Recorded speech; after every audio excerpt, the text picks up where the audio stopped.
আমি কিতাপ পঢ়াৰ অভ্যাস গঢ়ি তুলিব লাগে কিতাপ পঢ়িলে আমাৰ জ্ঞানৰ পৰিসীমা বৃদ্ধি হয় আৰু আমাৰ মনৰো বিকাশ হয় কিতাপ পঢ়িলে আমাৰ মন পজিটিভ হৈ থাকে কিতাপ কেতিয়াবা যেতিয়া আমি ফ্ৰী থাকোঁ তেতিয়া আমি কি কৰোঁ ছ'চিয়েল মিডিয়াত ব্যস্ত হৈ যাওঁ তো কেতিয়াবা ছ'চিয়েল মিডিয়াত এনেকুৱা বস্তু আমি আননেচেচাৰী বস্তু দেখা পাওঁ যিবিলাকে আমাৰ মন আৰু মগজুত প্ৰতিক্ৰিয়া কৰে আমাৰ মনটো নিগেটিভ হৈ যায় কিন্তু যদি এখন ভাল কিতাপ আমি পঢ়োঁ ই সদায় আমাৰ মনক পজিটিভ কৰি ৰাখে আমাৰ মন ফূৰ্তিত ৰাখে আৰু আমি তেতিয়া আমাৰ সকলো কাম নিয়াৰিকৈ কৰিবলৈ উৎসাহ পাওঁ কিছুমান মানুহ আছে যে ক'ব কিতাপ এখন পঢ়াৰ কথা ক'লে ক'ব নাই আমাৰ সময় নাই অমুক নাই তমুক নাই কিন্তু আমি কিতাপ এখন পঢ়িবলৈ সময় আমি উলিয়াব পাৰোঁ আৰু সকলোতকৈ ডাঙৰ কথা হ'ল আমাৰ প্ৰিয় আমাৰ মৰমৰ শিল্পীগৰাকী আমাৰ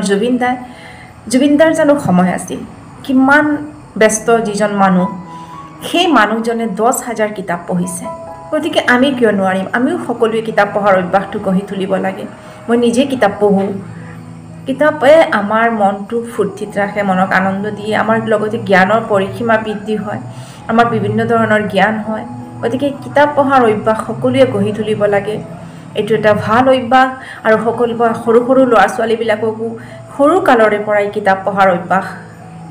গঢ়ি তুলাব লাগে সকলো গাৰ্জিয়ানে গতিকে সবেই সকলোৱে যাতে কিতাপ পঢ়ে কিতাপ পঢ়াৰ অভ্যাসটো গঢ়ি তোলে